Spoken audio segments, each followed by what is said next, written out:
Greetings, and welcome back to JT on the Go. We are skiing at the Steamboat Springs Ski Resort in Steamboat Springs, Colorado for spring break. Steamboat Springs Ski Resort is a premier ski destination, famous for its champagne powder. The mountain is also known for its unique aspen glades, offering up some of the best tree skiing in North America. The resort can easily be reached by car or by plane from Hayden Yampa Valley Regional Airport. Founded in 1963, Steamboat Ski Resort is situated across 7 mountain peaks within the park range and overlooks the Yampa Valley.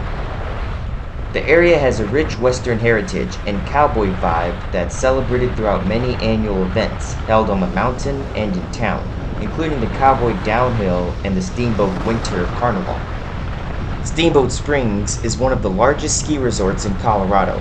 The resort has been dubbed Ski Town, USA due to the fact that more Olympians call Steamboat home than any other ski resort. It's one of Colorado's best family-friendly ski resorts.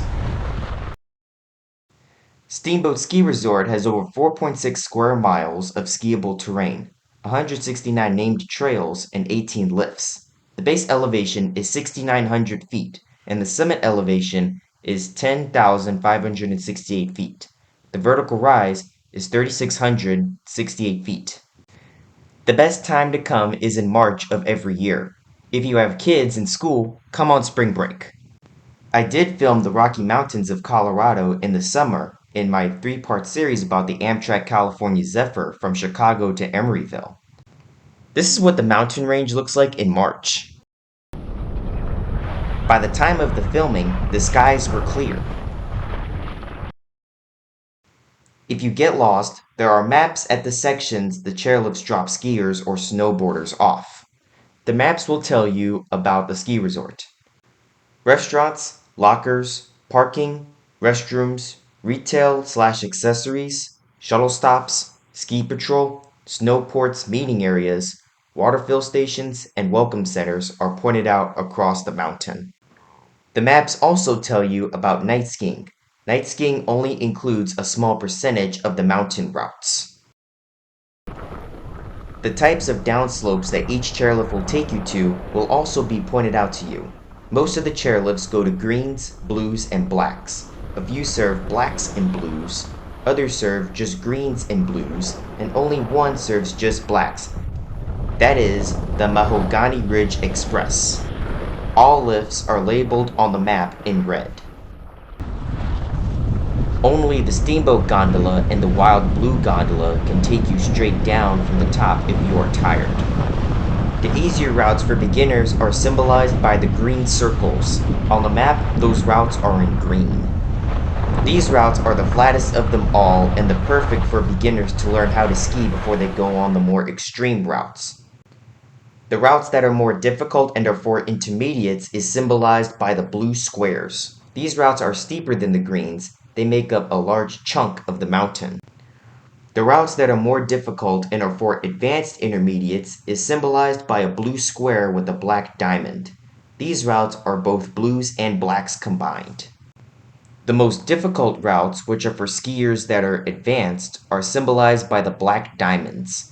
These routes are steeper than both the blues and the greens. Some of them have bumps that were created on purpose. These are called moguls. Most of them are located on the west side of the mountain. Some pass under routes of lifts. For the last one, the extreme terrain routes that are for expert skiers only are categorized as double black diamonds, with the letter E and X for extreme. The majority of them are located at the west peak of Mount Werner at 10,568 feet. Some of them may have rocks or branches sticking out in places of the snow that you can't see them. They may even be icy. In some places of the mountain, the only way back to the exit is to take the chairlift up and head down after riding. Those chairlifts tend to get long lines, especially near closing. In some places, you can also deviate from the routes on the map and cut through the forest. I did this a lot and made sure to be careful and not hit any of the trees. Before descending, come up with a plan of what routes you want to do and which lifts to take. The 3 lodges on the slopes are the Rendezvous Lodge, Thunderhead Lodge, and 4 Points Lodge. We ate at the 4 Points Lodge for lunch. All 3 lodges not only have food, but they have restrooms and water refill stations. Only Thunderhead and Rendezvous Lodge have retail in them. Thunderhead also has lockers and a ski patrol station nearby. Ski patrol is basically the resort's ambulances. If someone gets injured, you call 970-871-5911 or just call 911. On our last run of the day and trip, my mom fell and the ski patrol officer helped her down. He gave us a hand and I ended up riding on a snowmobile. Ski patrol can also suspend or revoke your lift pass if you are causing a hazard to others while on the slopes. On the slopes, there's many skiers at different levels of expertise, and while waiting for a lift, a skier was unable to stop and took out my dad and a few other skiers, causing some bruises and bumps. Gotta go up and then. Okay. To get to the 4 Points Lodge, the 4 Points chairlift can drop you off right there. Thunderhead Lodge can be accessed by the Steamboat Gondola from the entrance, and the Thunderhead Express chairlift from the western end. To get to the Rendezvous Lodge, the only chairlift there is to get there is the South Peak Express.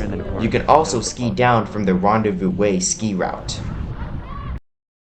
Steamboat gets a thumbs up from me. If you find this video about Steamboat helpful, make sure to like this video, subscribe, comment, and follow my Instagram account for more content. This is JT on the Go signing off.